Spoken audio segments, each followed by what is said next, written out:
Hello दोस्तों, नमस्कार, आदाब, सत श्री अकाल सभी को। जीएस इनकोड में आपका हार्दिक स्वागत और अभिनंदन करते हैं। हम बात करेंगे एनआईए जेड साथियों के लिए क्या बड़ी अपडेट है। कहीं ना कहीं आपको बता दें कि एनआईए जेड कौशिक दास केस की सुनवाई बेंच में बदलाव किया गया है। दूसरी बात देखेंगे कि बीपीएससी टीआरई 3 का रिजल्ट जारी हो गया है। उसके जितने भी उसमें चयनित साथी हैं सभी को लिए बहुत सारी शुभकामनाएं।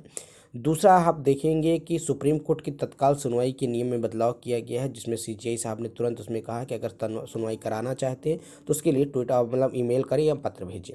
दूसरा चीज़ देखेंगे विश्वनाथ वाले केस में, जो कि रिव्यू पिटीशन है, जिसका मेन यही है। 12 तारीख को इसकी सुनवाई, उसके बाद अब 19 तारीख को सुनवाई लगी है और इसमें बहुत सारे केस टैग हो चुके हैं। करीब करीब 10 केस इसमें टैग हो चुके हैं। 10 केस आईए फाइल हो चुकी है और मिसलेनियस एप्लीकेशन भी इसमें बहुत सारी लगी हुई है, देख सकते हैं। और इसका भी सीरियल नंबर इसका जारी नहीं हुआ है। और दूसरा आप देखेंगे कि इसमें जो डायरी नंबर है 34898/2024 Gurvinder Singh versus union of India, इसी तरह रूबिका खातून जी का है। उसके बाद आप देखें तो कई कई बहुत राज्यों के केस टैग हुए हैं। दूसरा चीज़ आप देखेंगे कि इसमें 5 राज्यों को अंतरिम रिलीफ मिली थी। अब ये 19 तारीख को सुनवाई होने वाली है। ये बड़ी सुनवाई है। इसमें बहुत सारे लोग को पार्टी बनाया गया है। देखेंगे union of India, national NCT और एनआईए, साथ सीबी शर्मा जी को। इसी बीच में आपको देखेंगे कौशिक दास जी भी केस में, जिसमें देखिए एडवोकेट हैं, पिटिशनर एडवोकेट मनदीप कालरा जी। मनदीप कालरा जी हमारे एक अच्छे एडवोकेट हैं, एओआर हैं, जिन्होंने एनआईए डिलीट के लिए बहुत अच्छी मतलब कि तैयारी कर रखी है। जब भी सुनवाई होगी आपके लिए अच्छा फैसला आएगा। इसी बीच टीआरई 4 भी आने वाला है, तो उनको भर्ती में शामिल किया जाएगा, एनआईएस को नहीं। इसमें विद्यार्थी चिंतित है। अभी आप देखें पटना हाईकोर्ट का जजमेंट आता है, उसमें भी एनआईएस डिलीट को लेकर कुछ अच्छी चीज़ें नहीं निकल के सामने आई है। तीसरी चीज़ आप देख सकते हैं Kaushik Das versus State of West Bengal. देखेंगे डायरी नंबर आपके सामने 35001/2024, 18/11/2024 को 18 नवंबर को इसकी सुनवाई होनी है। और जस्टिस देखेंगे जस्टिस संजय करोल जी की बेंच में। और सीरियल नंबर आप देखेंगे 1730। मोशन हियरिंग आज देखेंगे आफ्टर जो लिखा गया था 21/10/2024 के बाद, 21/10/2024 के बाद अब 18 तारीख को इसकी सुनवाई लगी है। इसमें देखेंगे बहुत सारे लोगों को पिटिशनर बनाया गया है और रिस्पोंडेंट भी बहुत सारे हैं इसमें। और दूसरा आप देखेंगे कि इसमें नोटिस किसको किसको हुआ है, किसको नहीं हुआ है, ये सारी चीज़ें बात करेंगे। अभी कुछ चीज़ें स्पष्ट नहीं हुई हैं, जैसे भी होंगी। देखिए जो इसमें जो एडवोकेट्स कुणाल चटर्जी जी को 3, 4, 5 जो कि एनआईएस और एनसीटी के ने अपने रखे हैं। लिस्टेड डेट जो भी आप देखेंगे इसमें आप देखेंगे 18/11/2024 को दिखा रहा है।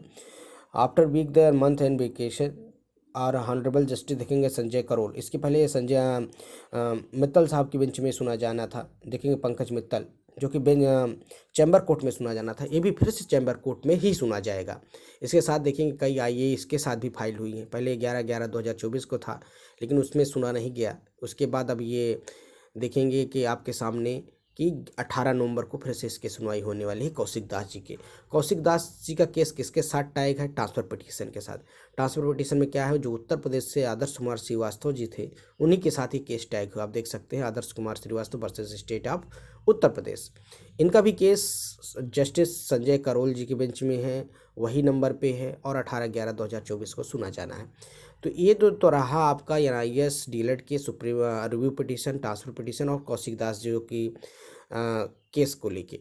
इसी बीच में एक आपने देखा होगा कि हमारे नए सीजीआई बने हैं खन्ना साहब जी। उन्होंने कहा कि अगर किसी चीज़ की सुनवाई आप कराना चाहते हैं, और देखेंगे इसमें और भी एक चीज़ को पार्टी बनाया गया बीपीएससी को। तो अभी बीपीएससी का रिजल्ट आया है, तो इसमें क्या चीज़ें और भी हो सकती हैं, क्योंकि जिसमें अगर एनआईए स्टेट को नहीं शामिल किया गया है और उनका रिजल्ट नहीं दिया गया, तो उसके लिए आपके लिए फ़ायदा है। क्योंकि BPSC Bihar public service commission को देखेंगे तत्काल सुनवाई को ईमेल या पत्र भेजा जाए सीजेआई।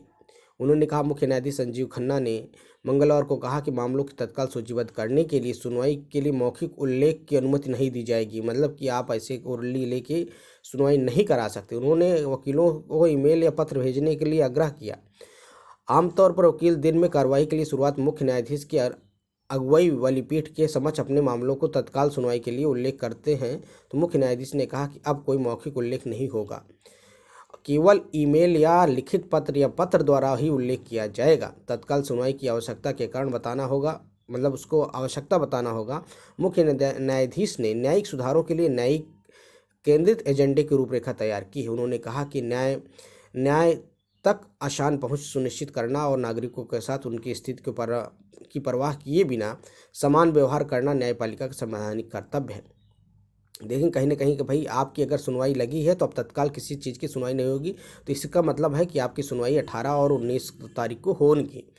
तीसरी जो अपडेट है, शिक्षक भर्ती तीसरे चरण में 38,900 विद्यार्थी अभ्यर्थी पास। तो इसमें कहीं ना कहीं अच्छी खबर, जितने भी चयनित हैं उनको बहुत बहुत शुभकामनाएं।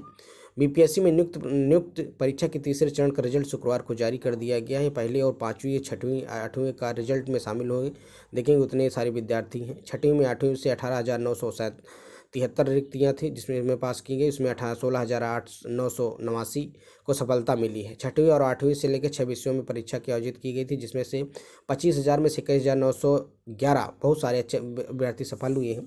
तो अब इस मुद्दा है क्या इसमें एनआईएस को शामिल किया गया है नहीं। अगर आपको किसी का एनआईएस का रिजल्ट नहीं हुआ है या फिर आपको मौका नहीं दिया गया तो उसके लिए भी आपको बता दें कि बीपीएससी को भी इसमें नोटिस किया गया था और पार्टी बनाया गया, तो आपको डरने का विषय नहीं है, आपको मौका दिया जाएगा। अभी आपको हताश होने की बात नहीं है की गई है। दूसरी चीज़ है कि अब जब तक सुप्रीम कोर्ट से एनआईएस डिलीट के पक्ष में फैसला नहीं आता है या फिर आपका कोई अच्छी सुनवाई के बाद जब तक कुछ नहीं होगा तब तक कोई भी, क्योंकि सरकार के ऊपर भी दबाव बनता है, सरकार ऐसे नहीं शामिल कर सकती, क्योंकि कहीं ना कहीं आपके जो ऐसे जो रेगुलर साथी हैं और भी साथी हैं आपके ऊपर केस कर सकते हैं कि भाई इनको शामिल न किया जाए क्योंकि इनकी डिग्री अमान्य है। आप देखेंगे अभी बिहार में TRE 1 और TRE 2 में चयनित बीपीएससी छात्रों को बाहर करने की मांग की गई थी, उनके स्थान पर रेगुलर डीएलएड को चयनित करने की बात की जिसमें हाईकोर्ट ने भी उनका साथ दिया है।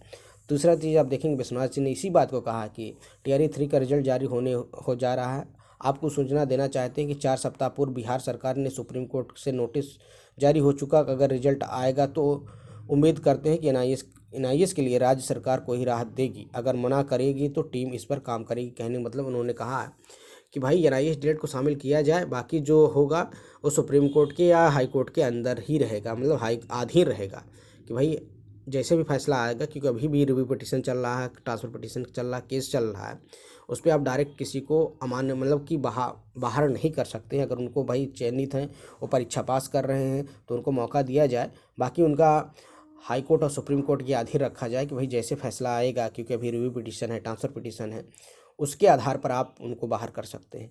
तो कहीं ना कहीं सभी साथियों के लिए बड़ी अपडेट है, जितने चयनित हैं उनको लिए बहुत अच्छी खबर है और उनको बहुत बहुत अग्रिम बधाई।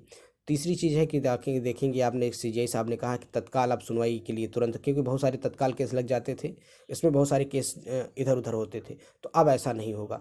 तो आज की यही अपडेट थी। अगर वीडियो पसंद है चैनल को लाइक करें, सब्सक्राइब करें, अपने दोस्तों में शेयर करें। शिक्षक भर्ती पल पल के अपडेट के लिए चैनल से जुड़ सकते हैं। जैसे भी कोई न्यूज़ आती है हम वीडियो के माध्यम से सूचित करेंगे।